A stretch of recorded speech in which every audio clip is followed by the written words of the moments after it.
শিশু সন্তানকে কুলে নিয়ে এভাবেই কান্নায় ভেঙে পড়েছেন দৃষ্টি প্রতিবন্ধী সজীব নামের এই ব্যক্তি, যিনি নিজেও জানতেন না আব্দুল্লাহ নামের তার এই শিশুটি বিক্রি হয়েছে মাত্র 10,000 টাকার বিনিময়ে। জুলাই মাসের 31 তারিখ বুধবার রাত 7টা বাজে, মানে আমার ছেলেকে নিয়ে ও বের হয়ে গেছে। তারপরে বের হয়ে গেছে, তাই তো আমি ওই বাসায় খুঁজলাম, ওইখানে খুঁজলাম, কোনোখানে পাই না। আমি দৃষ্টি প্রতিবন্ধী আর কোথায় যাব, ওকে খুঁজতে ফোন দিই, ফোন রিসিভ করে না। চোপড় কখন কি সরাইছে আমি নিজেও জানি না। 13 দিন 14 দিন 15 দিন হয়ে গেল। সজীবের গ্রামের বাড়ি ফেনীতে হলেও তিনি ছোটবেলা থেকেই বসবাস করেন রাজধানীর ঢাকা শহরে। করেন ভিক্ষাবৃত্তি। বিয়ে করেছিলেন সিলেটের বিশ্বনাথ উপজেলার সুমি আক্তার নামে এক নারীকে। কিন্তু কি ঘটেছিল এই শিশু সন্তান আব্দুল্লাহর জীবনে, আর কিভাবে সন্তানের খুঁজি বা পেলেন এই দৃষ্টি প্রতিবন্ধী সজীব, তা জানতে যাওয়া যাক মূল ঘটনায়। 4 আগস্ট 2024 রোজ রবিবার, ঘড়ির কাঁটায় সময় অনুমান 2 ঘটিকা। আমাদের স্থানীয় সংবাদকর্মীর বরাতে তথ্য আসে ছাতক উপজেলার সৈলা আফজালাবাদ ইউনিয়নের সিঙ্গুয়া গ্রামে এক মধ্যবয়সী নারী 10,000 টাকার বিনিময়ে ক্রয় করেছেন একটি শিশু সন্তান। চাঞ্চল্যকর এমন সংবাদ পেয়ে উপজেলার বেশ কয়েকজন গণমাধ্যম কর্মী ছুটে যান সিঙ্গুয়া গ্রামে। সংবাদকর্মীদের জিজ্ঞাসাবাদে বেরিয়ে আসে ঘটনার সত্যতাও। স্ক্রিনে দেখানো মধ্যবয়সী এই নারীর নাম আসমা বেগম। তিনি স্থানীয় মহিলা ইউপি সদস্য চন্দ্রমালা বেগমের মেয়ে এবং স্বামী পরিত্যক্তা 3 সন্তানের জননী। তিনি কয়েকদিন পূর্বে তাদের পূর্ব পরিচিত ঢাকায় বসবাসরত রূপন ও রিবা নামের এক দম্পতির কাছ থেকে ক্রয় করেছেন আব্দুল্লাহ নামের এই শিশু সন্তানটিকে। বোনের মতো ও আটটা ধরে এই জায়গায় উবাইয়া আপা একটা বাচ্চা আছে, তুমি আইনো তুমি বালির মাঝে সবাই সামনে ছবিটা দেখাইছে, ও বাচ্চার ছবি 10-15 হাজার হইলে বিক্রি দিব বাচ্চাটা। আমার দেখ তুই কিনে দাও। ঠিক আছে রুকন, তুই এক কাম কর, মারে সাথে করি লই যাইব। পরে উঠারি রুকনে উঠারি কইছে সাইদাবাদ মায় দস্তগত 2,000 গি মায় কর রাইতো গি আজকে যা চাকরি দত। ও পরে কইলাম তো ঠিক আছে, তুই বাচ্চা যখন অতটুকু লই যাইছ তাই। তার কাছে নাকি রয়েছে ক্রয় বিক্রয়ের কাগজপত্র।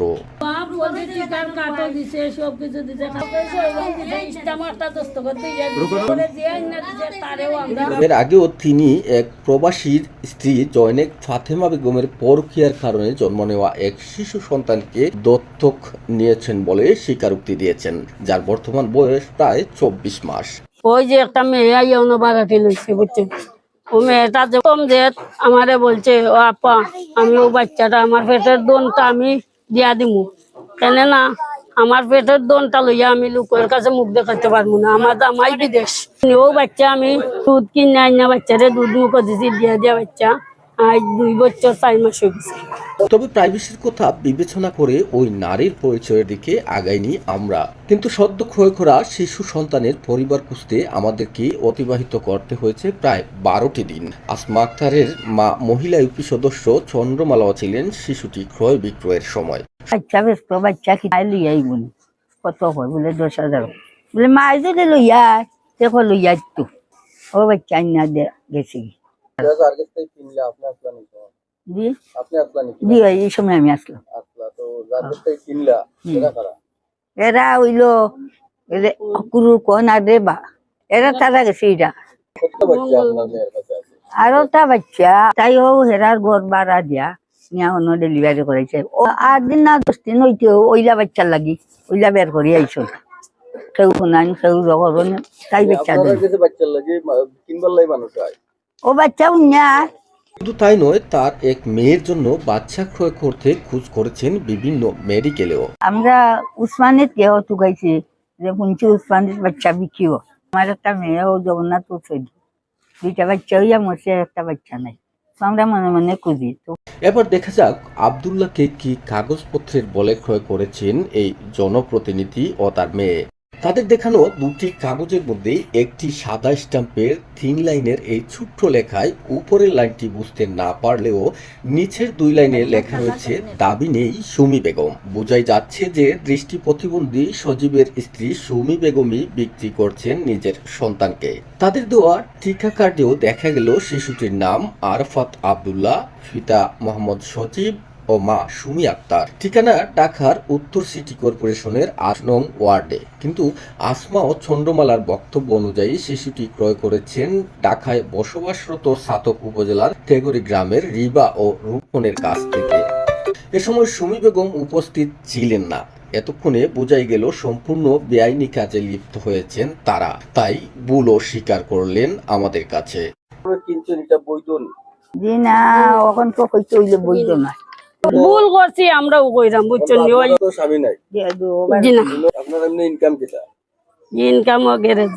আপনার তো অলরেডি 3টা বাচ্চা, মানে আরো 2টা, আপনার ছেলে বাচ্চা কিনেন আর এই বৈধ এখানে কিনেন। আমার বন্ধে দেওয়ার জন্য। এবার যোগাযোগ করা হলো প্রশাসনের সাথে, কিন্তু বৈষম্য বিরোধী ছাত্র আন্দোলনে উত্তাল সারা দেশ। ঠিক এই মুহূর্তে মিলছে না আইনি সহযোগিতাও।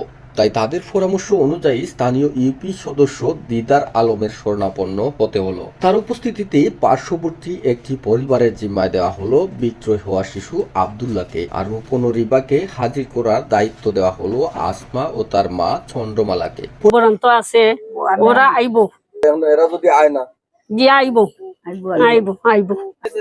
যাতে আপনার কাছ থেকে কোনো ভাই না হলে আপনারাও না জি না, জি না। আর পরের দিন ৫ আগস্ট রিবা ও রূপন আসার কথা থাকলেও ছাত্র আন্দোলনে ঘটে সরকার পতন, যে কারণে ভেঙে পড়ে দেশের আইন শৃঙ্খলা পরিস্থিতি। তাই শিশুটির প্রতি দায়িত্ব বেড়ে যায় আমাদের। রাখা হয় গভীর নজরদারিতে, পাশাপাশি সন্ধান করতে শুরু করি বাচ্চাটির পরিবারেরও। আসমা চন্দ্রমালা বারবার বলেছিলেন দেশ স্বাভাবিক হলেই চলে আসবে রিবা ও রূপন, কিন্তু তারা আসেনি। তাই টিকা কার্ডের ঠিকানা অনুযায়ী সন্তানটির পিতা সচিবকে খুঁজে বের করতে বিভিন্ন তথ্য উপাত্ত সংগ্রহ করা শুরু করি আমরা। সেই অনুযায়ী আসমা ও তার মাকে চাপ প্রয়োগ করতে থাকি। এভাবে 12 দিন পরে কিছুটা আলোর মুখ দেখা যায়। অবশেষে গত 16 আগস্ট 6 মাস বয়সী এক বাচ্চার ছবি নিয়ে ঘটনাস্থলে উপস্থিত হন সচিব নামের এক দৃষ্টি প্রতিবন্ধী সহ কয়েকজন নারী পুরুষ। খবর পেয়ে আমরাও উপস্থিত হলাম সেখানে। যার মাধ্যমে আমি এখানে আসা, কালকের আগের দিন ফোন দিছে, ভাই কিসের জন্য ফোন দিয়েছেন? মানে ফোন দিয়েছিলাম, মানে আপনার ওয়াইফ কই? আমি কই আমার ওয়াইফ কই, মানে আমার ওয়াইফ তো কয়েকদিন ধরে নাই, চলে গেছে। পরে কয় কি একটা ছেলে এখানে মানে পাওয়া গেছে, মানে আমরা রাখছি মেম্বারের মহিলার কাছে, তাহলে এই ছেলেটা আপনার কিনা, আপনি যদি আপনার হয় আপনি আইসা নিয়ে যান প্রমাণ দিয়া।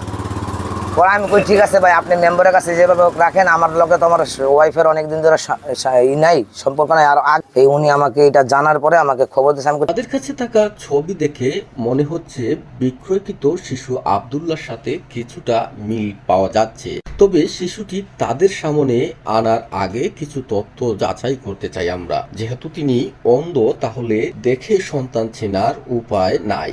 অন্যদিকে তিনি দীর্ঘদিন ঢাকায় থাকার কারণে তার সাথে আসা স্বজনরাও দেখেননি শিশুটিকে। তথ্য সংগ্রহ শেষে আব্দুল্লাহকে আনা হলো সচিবের সামনে। আব্দুল্লাহ রে,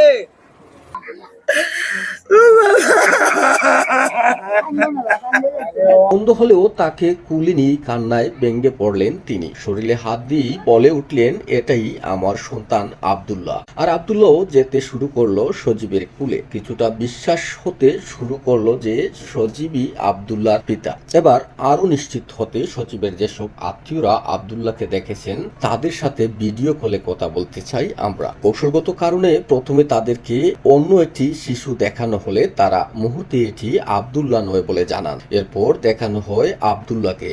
এতেই তারা নিশ্চিত হলেন এটাই সজীবের সন্তান। পরিচয় নিশ্চিত হওয়া গেলেও এভাবে তো সন্তানটিকে হস্তান্তর করা মোটেও সমীচীন নয়। তাই তাদেরকে থানায় গিয়ে আইনি প্রক্রিয়া অবলম্বন করার পরামর্শ দেই আমরা। খবর পেয়ে ততক্ষণে ঘটনাস্থলে পৌঁছায় বাংলাদেশ সেনাবাহিনীর একটি দল। পরে বাচ্চা দুটি সহ তাদেরকে উদ্ধার করে সোপর্দ করা হয় ছাতক থানা পুলিশের নিকট। রাতভর টানা হেফাজতে নেওয়া হয় আরো তথ্য উপাত্ত।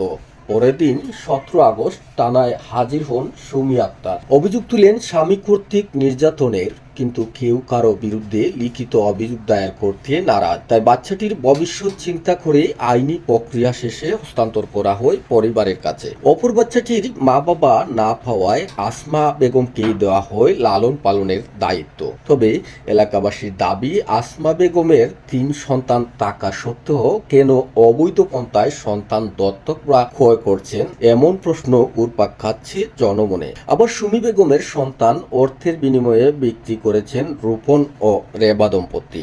অন্যদিকে সুমি বেগম ও বেশ কয়েকটি বিবাহ বন্ধনে আবদ্ধ হয়েছেন। এর আগেও একটি কন্যা সন্তান জন্মের পর অন্যত্র দত্তক দেওয়ার অভিযোগ রয়েছে সুমি আক্তারের বিরুদ্ধে। ও আরো পাঠা বিয়া বইছিল, এই কাবিল ফুল লাগতে বিয়া বইছিল, ফুলি আছিল। এই ফুলিটা এই পালকা তো হয়েছে আপনার এই পুনাপুর তে করে আলমার জেনে আলমাস নিয়ে দিছে। এই বিচারি হইল রূপনর বাপর হন্দি করবো। সোনাতে কান্দিগাঁও গ্রাম, দেওকলস হচ্ছে পোস্ট অফিস। বাবার নাম হচ্ছে শামসুর রহমান আর মার নাম হচ্ছে চন্দ্রবান বিবি। মানে আমি কিছু বলি না, অন্য অন্য মহিলারা বাড়িওয়ালারা সবাই মানে ধরছে বিয়ে করতে। পরে আর দেখছি ও প্রেগনেন্ট। আমি বলছি না, প্রেগনেন্ট অবস্থা তো আর বিয়ে করা সম্ভব না। তারপরে মনে করেন যে এটা আরেক জায়গায় দিয়ে দেওয়া হয়েছে। পরে আমার সাথে 6 মাস পর আমার সাথে ওর বিয়ে হয়েছে। আমি তো চিনি না। আচ্ছা ওই আমার ওয়াইফে বলছে, আমার বাইকনা একটা আছে রূপন, আচ্ছা। কাশপুর থাকে। আচ্ছা আচ্ছা ওই রূপন আমার বাইকনা, আমার মামিও ডাকছে, আবার আমার বিয়েও করতে চেয়েছে। আমি বলি, সি এটা কি কস? তারপরে আলমাস ওর মা নাকি অসুস্থ, ওর মারে দেখতে যাইতে আমি তোর স্বামী, আমি তো আলমাসকে কে আমি তো চিনি না, না যাইতে দিলে আমি পলাই যাবো। এই রোজার মধ্যে বাইরে 1 মাস কোন বাসায় আসছিল, কোন জায়গায় আসছিল তাও আমি জানি না। পরে কোন সিএনজি স্ট্যান্ডের মেম্বার নিয়ে মানে ওর লগে রাইড কাটাইছে। পরে 1 মাস পর আমার ফোন দিয়েছে, ঈদের পরে ফোন দেওয়ার পর আমার আবার হাতে পায়ে ধরে, ওর ভাই বোন মানে ভাইটাই সবাই ধরে হাতে পায়ে ধরে আবার আমার কাছে গেছে। মানে এইভাবে 3 বার গেছে, আর এইবার হইলো 4 বার। তার স্বামীর দাবি, সে সহ বাচ্চা পাচারে জড়িতদের যেন শাস্তি হয়। বলতে চাই, এটা যাদের মাধ্যমে এই শিশু বাচ্চাটা, এটা তো একটা পাচার, এটা একটা শিশু পাচারের ভিতরে পড়ে। আমি রূপনেরও বিচার চাই, আমি ওই মহিলারও বিচার চাই। ও আমার ওয়াইফ, সেটা সেদিক দিয়ে আমি বলতেছি না। ও একটা শিশু পাচারকারী, আর রূপন একটা শিশু পাচারকারী।